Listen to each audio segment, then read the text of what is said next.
Mais d'abord, je voulais vous remercier pour cette invitation.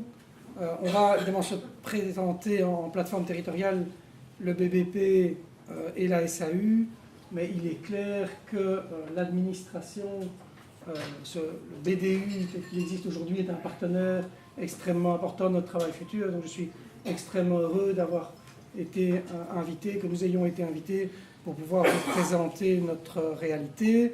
Je pense que beaucoup d'entre vous en connaissent déjà des volets importants, et donc c'est aussi une manière de commencer à travailler ensemble au-delà de ce qui se fait entre les directions au niveau des agents eux-mêmes pour que les choses puissent se passer le mieux possible.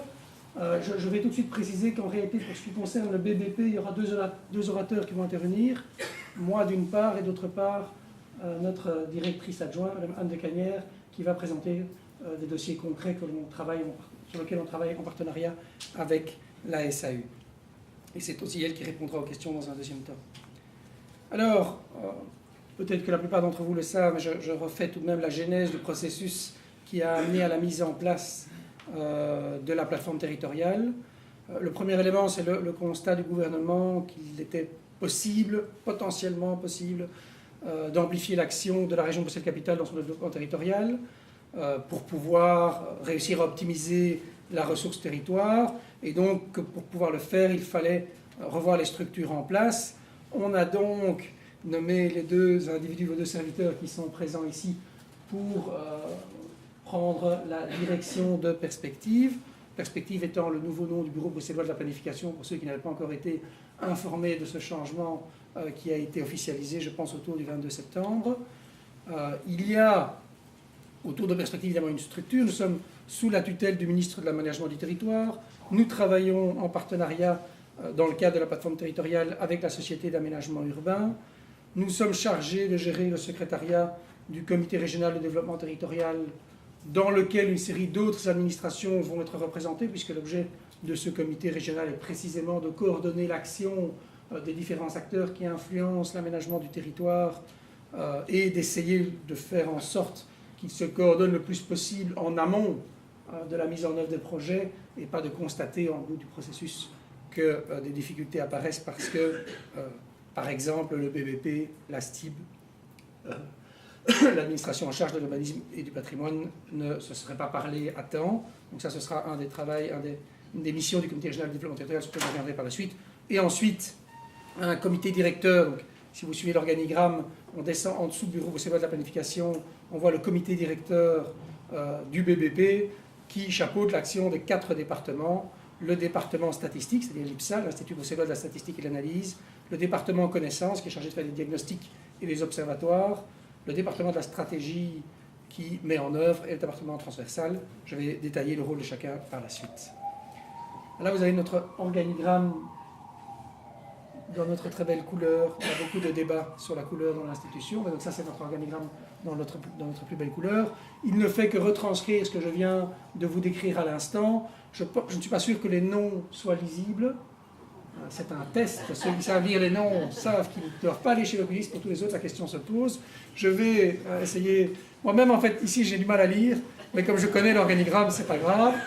Et donc, tout au sommet, ce qui apparaît, c'est donc la direction générale. Ensuite, vous avez les 4 directions du BBP, l'Institut bruxellois de la statistique et de l'analyse, l'IPSA, qui était déjà auparavant un service du SPRB que vous connaissez bien dans ses missions, que je vais détailler.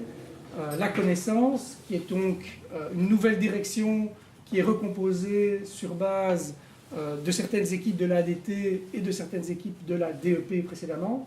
C'est une fusion-acquisition, donc c'est une fusion de différents services qui ont été regroupés sur base de la nature même des missions qu'ils exerçaient. Donc c'est essentiellement d'analyser la région, soit des diagnostics zonales, soit des diagnostics sectoriels, ou des études par secteur sur les bureaux, les équipements culturels, des choses de ce type. La stratégie qui met en œuvre tous les plans de développement et de redéveloppement de zones dans la région, et qui est responsable des plans régionaux de stratégie et de planification. La direction transversale qui, comme dans toutes les organisations, joue un service d'appui pour les autres directions. Vous avez enfin, il faut peut-être le préciser ici parce que je ne sais pas si vous voyez ce qui est en pointillé et ce qui est en trait. mais ça fait partie de la subtilité de notre organisation, donc il faut être extrêmement attentif à ces détails. Donc vous voyez que le BMA, il y a un pointillé qui le relie à nous. Ce pointillé vise, le fait qu'on ait choisi de le relier à nous en pointillé vise à préserver le statut du BMA, puisque vous savez qu'il joue un rôle de conseil indépendant de l'action de la région et parfois d'autres pouvoirs publics, et donc il n'est sous l'autorité de personne autre que le gouvernement directement. Par ailleurs, son équipe, le service école, le référent logement qui vient de prendre ses fonctions et les services de communication, eux, dépendent bien de l'organigramme et sont intégrés directement dans l'organigramme. Alors, on a plein d'acteurs qui ont tous de très jolis logos, vous les connaissez et donc je ne vais pas les redétailler. Évidemment, si vous voulez, on a évoqué beaucoup de monde, il y en a qui ont un rôle plus important. La SAU est évoquée à l'intérieur même de notre plateforme, mais il est clair que BDU, la CityDev sont des acteurs avec lesquels on va avoir des relations, l'IBGE, des acteurs avec lesquels on va avoir des relations continues et extrêmement importantes, alors qu'on travaillera volontiers avec l'Université libre de Bruxelles, mais ça se fera sans doute sur des dossiers plus ponctuels. Donc les partenariats sont tous évoqués ici, ils auront des intensités différentes. En tout état de cause, il y aura des partenariats avec des acteurs institutionnels régionaux, avec la société civile, avec le monde privé, les citoyens et le monde académique, puisque le BBP a une vocation à la fois de planification territoriale et stratégique, mais aussi de centre d'expertise. Et donc dans cette vocation de centre d'expertise, le partenariat avec le monde académique est évidemment essentiel. Alors, une description un peu plus complète des différents métiers que le gouvernement nous a donnés, ou nous a permis d'exercer, je ne sais pas quelle est l'expression correcte. Le premier, c'est la statistique, c'est donc la mission qui est aujourd'hui prise en charge, qui était déjà prise en charge et qui va l'être maintenant au sein de notre organisation par l'Institut bruxellois de la statistique et de l'analyse. Assurer la collecte des données, le développement, la production, le traitement, la diffusion et l'analyse statistique, et réaliser des missions d'évaluation. Par ailleurs, ça n'est pas évoqué ici, mais je pense qu'il faut bien préciser qu'effectivement l'IPSA a aussi un rôle d'analyse, donc pas seulement de traitement de la statistique, mais de production d'analyse sur des thématiques spécifiques qui sont soit déterminées d'initiatives, soit confiées par le gouvernement. C'est une institution, je pense, que vous connaissez bien, l'IPSA, pour l'avoir fréquentée au sein du SPRB. C'est une institution qui tourne bien, dont les missions ne vont pas être affectées par son intégration au sein du BBP, à ceci près simplement qu'on devra s'appuyer, on s'appuiera sans doute plus directement sur ces analyses et on lui demandera peut-être parfois de traiter plus spécifiquement des thématiques qui sont en lien avec l'aménagement du territoire. Il ne paie rien, il gagne des missions supplémentaires et je m'attends à ce qu'il me dise très rapidement qu'il faut donc gagner du personnel supplémentaire, comme c'est évidemment légitime. Mais donc, comme centre d'expertise, nous construirons ce volet-là de notre action sur l'IPSA, dont vous connaissez déjà peut-être les publications, je les évoque, le mini-bru, les focus, les cahiers, qui sont des publications qui vont continuer. Elles ne seront pas affectées par l'intégration dans le BBP, elles évolueront peut-être dans le temps, mais ça, ce sera des décisions qui sont prises au sein de l'Institut elle-même, en fonction de la pertinence stratégique de chacun des choix qui est posé. Mais en tout cas, on a l'ambition de continuer le travail qui est réalisé, le bon travail qui est réalisé à ce niveau-là déjà aujourd'hui. Deuxième métier, la connaissance. Là, il y a évidemment une évolution plus significative parce qu'il ne s'agit pas d'une entité maintenue, inchangée, comme je l'avais évoqué précédemment. Il s'agit d'une entité qui est recomposée autour d'équipes qui travaillaient précédemment à l'ADT sur la fonction connaissance et autour d'équipes qui travaillaient au sein de la DEP dans les observatoires. Il y a donc, je dirais là, une recomposition plus importante et du coup aussi une réflexion stratégique plus importante sur le rôle que doit jouer ce département dans notre institution. Il y a clairement une volonté de ce département dans ses différentes fonctions de connaissance et d'analyse, de l'analyse du territoire par l'observation, par la veille, définition de périmètre de politique territorialisée. Il y a une aspiration du département à ce que les diagnostics zonales qui sont posés soient pris en considération de manière peut-être plus effective qu'il ne l'était auparavant dans la détermination de la politique que l'on va mener sur la zone, c'est-à-dire qu'on évite de produire un rapport. C'est notre lot à tous d'avoir parfois dû prédire dans notre vie des rapports dont on a le sentiment que personne ne l'a lu à part nous. Et donc voilà, il y a une volonté effectivement de faire en sorte que la production de connaissances qui sera le fait du BBP, que ce soit à l'IPSA ou dans la direction connaissances, elle ait un impact sur les politiques qui sont menées après, ou en tout cas qu'elles soient prises en considération. Évidemment, les acteurs qui mettent en œuvre les politiques en décident, mais si le gouvernement nous a donné une fonction de centre d'expertise, c'est qu'on imagine qu'il a un intérêt dans l'expertise qu'on peut lui fournir, et donc on va essayer de faire en sorte, à notre niveau, de lui fournir une expertise qui soit utilisable, qui soit opérationnelle, qui puisse effectivement lui être utile dans les décisions qu'il doit prendre. Cette direction connaissance produit toute une série de choses, les observatoires du logement, des données que l'Observatoire des logements produit sur les permis attribués, des diagnostics zonales, des diagnostics sectoriels. Donc un diagnostic zonal, j'ai déjà évoqué à plusieurs reprises, c'est pas explicite pour tout le monde. Un diagnostic zonal, c'est quand on décide sur une zone particulière, par exemple Herman de Brou, c'est-à-dire qu'on veut mieux connaître la situation spécifique de cet endroit et qu'on se livre alors à toute une analyse avant de prendre des décisions stratégiques en termes de planification sur ce qu'on va y faire. Un diagnostic sectoriel, c'est quand on décide par exemple de voir quelle est la situation des équipements culturels à Bruxelles, quelle est leur distribution géographique, dans quelle zone éventuellement il n'y a pas assez ou largement assez d'équipements culturels, donc comment est-ce que doit se penser la politique des équipements en la matière. On a aussi par exemple fait un observatoire de la vie étudiante, donc vous voyez que les thématiques sectorielles peuvent être très variées dans la nature.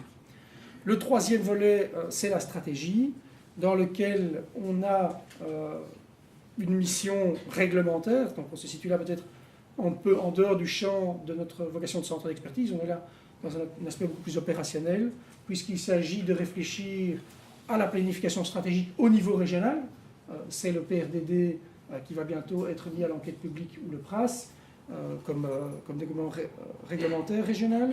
Et vous avez par ailleurs, sur les différents quartiers que le gouvernement a sélectionnés, une volonté de redéploiement qui se réalisera concrètement à travers des instruments réglementaires beaucoup plus spécifiques, avec un partenariat avec la SAU, puisque l'idée est que nous établissions les documents stratégiques et réglementaires en travaillant en amont dès le départ avec la SAU, et qu'ensuite la SAU, en travaillant en aval avec nous, traduise ces visions stratégiques et réglementaires dans un plan opérationnel réaliste, ce qui augure de débats entre nous pour savoir qu'est-ce qui est réaliste, puisque nous, on souhaiterait bien sûr avoir quelque chose qui soit de très très grande qualité, très joli et très beau au service de tous les Bruxellois, et puis qu'il reste à la SAU de faire en sorte que ce soit possible. Alors, pour ne pas vous prendre trop de temps dans la définition de missions qui sont déjà prises dans les textes réglementaires que je pense que vous connaissez, je passe tout ce qui me semble être moins intéressant. J'ai déjà évoqué la coordination avec les autres acteurs régionaux via le CRDT. Vous savez, ou vous ne savez pas, et donc je vous en informe, que le gouvernement a fait passer en première lecture l'arrêté qui prévoit la mise en place et le règlement, le fonctionnement de ce CRDT. Je pense qu'il a été envoyé au Conseil d'État, donc j'imagine qu'il va bientôt revenir. Et là, j'imagine que début de l'année prochaine, on pourra en faire une véritable instance où l'ensemble des administrations concernées par l'aménagement du territoire de Bruxelles pourront se retrouver et discuter ensemble des projets pour faire de leur mieux.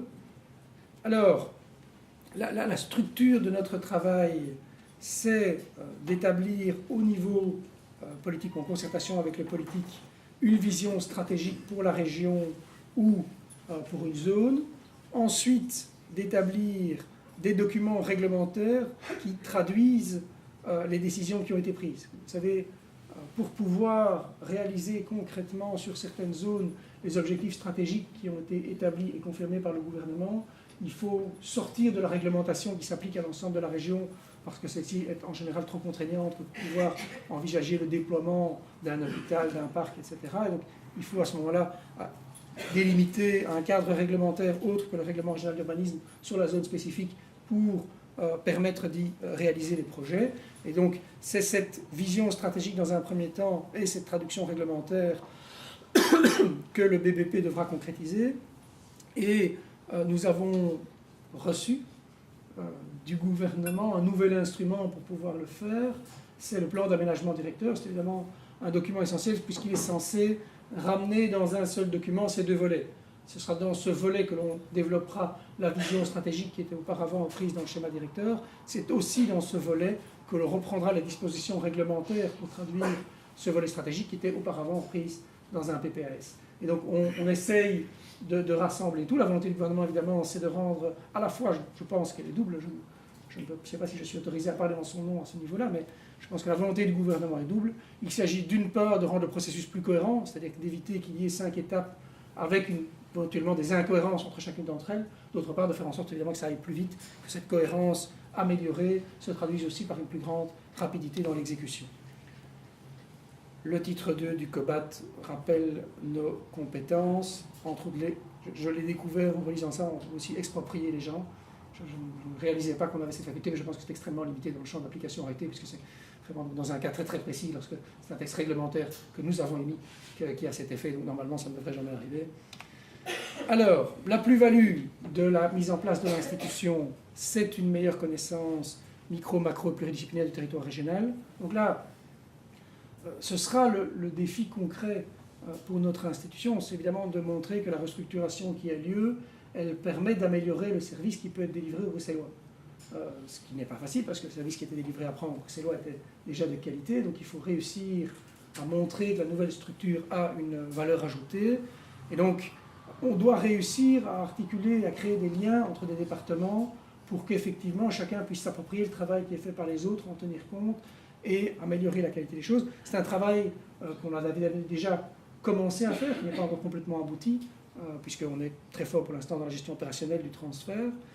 Mais donc on a déjà, je pense, articulé une série de processus qui vont nous permettre de mieux articuler la connaissance macro que produit l'UPSA, la connaissance spécifique qui est produite par la direction connaissance et le travail de planification concrète qui se fait dans un second temps.